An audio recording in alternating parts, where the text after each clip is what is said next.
Hey, what's up guys? This is Anthony from Anthony's Customs, and for this review we are looking at the Marvel Legends Walgreens exclusive yellow and red Daredevil, which is his original, if memory serves, his original outfit. And I would like to point out that I made that custom Daredevil Players Kai figure not that long ago, and people said it shouldn't have yellow in it.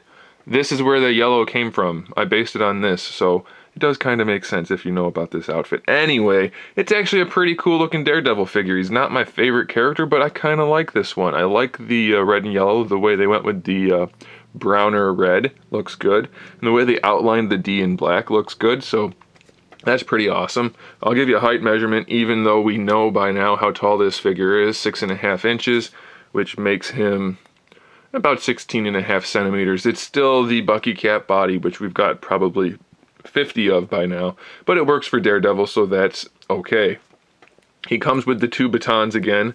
They're not quite as squishy as the standard Daredevil, but they are still a fairly soft plastic. Not so soft that it's a problem, but be aware that they might be warped.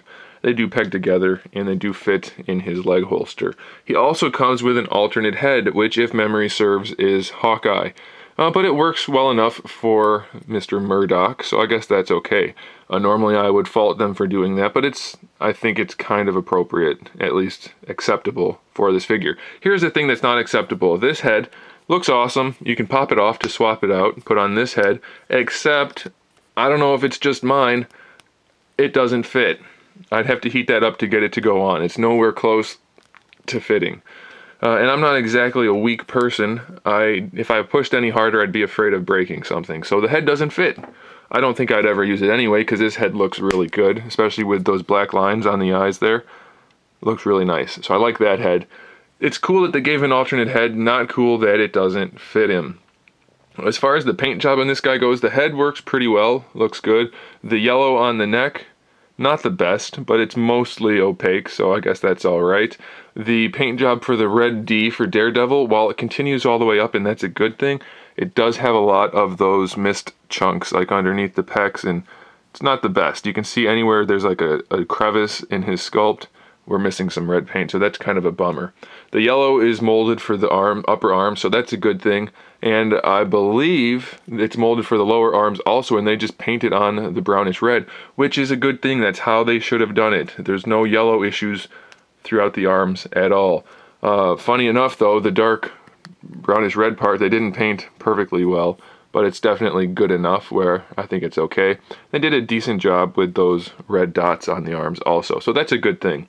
Another good thing is they didn't give him a trigger finger hand. It looks like this one was originally, but somehow, either through the shape of the packaging or whatever, they mushed it down to make it not look like a trigger finger hand, so he can just hold the batons, and that's fine by me, so I'm happy about that. The belt is a separate belt. It looks pretty cheap and doesn't quite want to stay in place, but it's okay, and there is technically paint on there. That center part, the buckle, is painted, so that's alright. The holster for his batons doesn't have any paint on it. It is molded, of course, in plastic, so it looks okay, but having some paint on the buckles would have gone a long way, I think. What they did up here for the arms, they did not do for the boots, unfortunately. The yellows don't line up. They should have molded this in yellow and then painted it brown, but they didn't. They did the opposite. Molded it in brown, painted in yellow, and the yellow does not look good.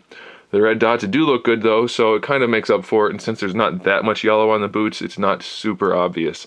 So if you're a Daredevil fan, I do recommend this figure. If you're just a Marvel Legends collector and you want to get one that's not too bad, this is probably okay to get. It's definitely not the worst by any means, and it's actually borderline pretty good. It's acceptable, so I kind of like it, and I do like the composition of this particular look for Daredevil anyway, so I think you should probably pick it up if you are...